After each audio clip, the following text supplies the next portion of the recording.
Watch Dogs was advertised to show that instead of your typical guns and knives as your main source of murder, you would now be able to use the city itself to your advantage and do all sorts of crazy shit to aid you in whatever it was you needed to do. My main gripe about the game is that the hacking and usage of the city to your whim is very sterile. Hacking into the servers and such feels like an online flash game that you could play for about 10 minutes or so when you're bored. And using the city via your phone just feels like press the button when it flashes and makes a sound. I didn't really feel too much in control of the city, and there didn't seem to be much else that I could actually control. Opening gates and raising and lowering bollards just felt a little too simple, and in most cases it wasn't even necessary to go near those things. You can easily outrun the police and the fixers without ever even using any of them. That to me was quite disappointing. The driving in the game doesn't feel particularly responsive. Sometimes the cars just refuse to reverse or seem to slide around the roads like they're on ice. Speaking of which, the physics in the game aren't as good as I expected. Seeing as how the cars get damaged in other games such as Grand Theft Auto, it feels a lot more realistic than in Watch Dogs. Here, they don't really seem to take any damage, and when they do, it seems that they're very scripted. Countless times I've rammed into a wall and the top has been dented in the same exact way every single time. Also, I would have loved to have been able to shoot from inside a car, or at least be able to disable other cars with the usage of the phone. It sucks having to ram into other cars just to get them to stop because they won't go near things that you can use to cause them to crash. The gameplay itself was also quite disappointing. I didn't expect to be a walking armory with guns coming out my ass. The sad part is you can easily just get through the whole game just using the silenced pistol. Occasionally you'll use the shotgun for the guys with lots of armor, but in most cases a simple headshot with the Spec Ops pistol is enough to take you through the whole game. Another thing I'd like to point out would be the story. I'm a huge fan of stories and really good character development. I don't want to go too deep into the story here as not to spoil things for you, but I will say that Aiden Pierce feels quite bland. He has no development, he just exists as a hacker and for some reason is adept at stealth, is an expert marksman, can drive better than Jason Statham in the Transporter, and can take on half an army by himself like John Rambo. I know it's a game, but I'd at least like to have some explanation as to why a human being can do all of these things with no formal training or prior development within the story. When it comes down to the bare basics of the story, it comes down to a revenge plot, and a very simple one at that. The mob orders a hit on the main character doesn't die, a child in the car who is related to the main character does die, and we all should feel bad about that.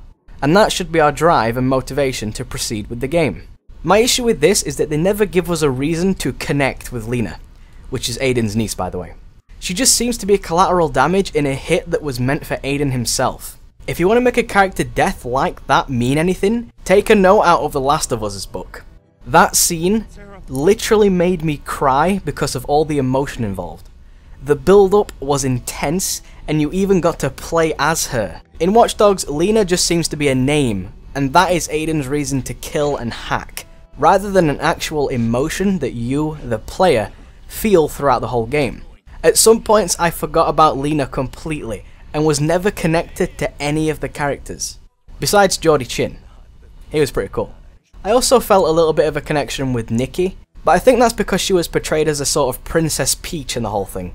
Kidnapped by the evil Bowser, aka Damien, and then when all is said and done, it feels as though Aiden is a sort of Dexter Morgan styled character, who can't have any connection to any of his family or friends because he will ruin their lives. The story just doesn't seem to gel together too well, is basically what I'm getting at.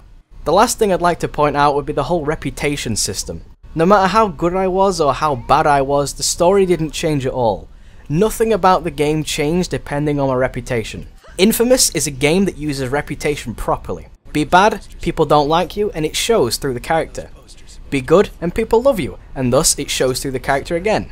Here it feels like something that was just slapped on at the end, and it's just an arbitrary meter that says what you did was good or what you did was bad. All in all, I think if you're going to take notes from the big guns such as GTA, Saints Row, Infamous, and other free roam titles such as that, I think you should take the best things out of them and put them all into one. Ubisoft just need to be willing to take risks, and I think they took a slight risk by doing the hacking style thing, but I just don't think it was implemented as well as they wanted it to. Now it's not all bad, I just wanted to get the bad things out of the way first so I could end on a good note. I personally really enjoyed the voice acting. You could actually feel a lot of emotion just within the voices themselves. Remember when we were kids and I would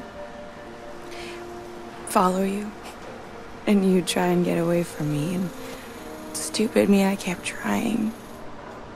I didn't like your cars or hockey, and your friends were gross. Yeah. I followed you because I idolized you. I love the aspect of profiling random citizens and seeing all about their lives, reading their text messages, listening in on their phone calls, hacking into their bank accounts to take some money out of it. Stuff like that added a lot more depth into the game for me. I also really enjoyed the minigames that it has to offer. All of them feel very arcade-like and are purely there for you to have a quick bit of fun with, and for me personally, I like that sort of thing. I really enjoyed upgrading the phone's capabilities and being able to do more as I progressed throughout the game. As soon as I thought I didn't have any other way to take an enemy down or have any other use for my phone when in combat, the upgrades provided me with something to use. On that same note, I also really enjoyed the whole crafting of apps. Using blackout at night when infiltrating a building was something very new and fresh to me, and scrambling the enemy's communications when escaping was also very useful. The completionist inside me both hates and loves the fact that the game has incredible amounts of content to offer. Tons of collectibles, lots of missions to complete, guns and cars galore to collect, outfits to purchase, although I do have a very small issue with the outfits, being that they only really change the colours, but still they look pretty slick. The game has a lot of online content and has lots of trophies or achievements to collect. For me, this is a huge saving grace.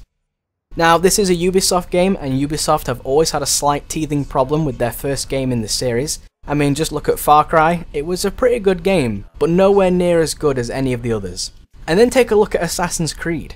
The first Assassin's Creed is considered the worst game of the series by a lot of the fans, myself included. But the second game is considered the best.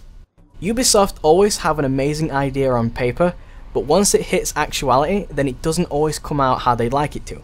It always takes until the next game or the game after that to really develop the idea further. So if Watch Dogs 2 ever comes out, it's safe to say that it would improve upon the game's universe tenfold. There is no doubt about that in my mind. In my opinion, I'd give this game a thumbs up, and I'd suggest you be on the lookout for a second Watch Dogs in the future if that ever does come around.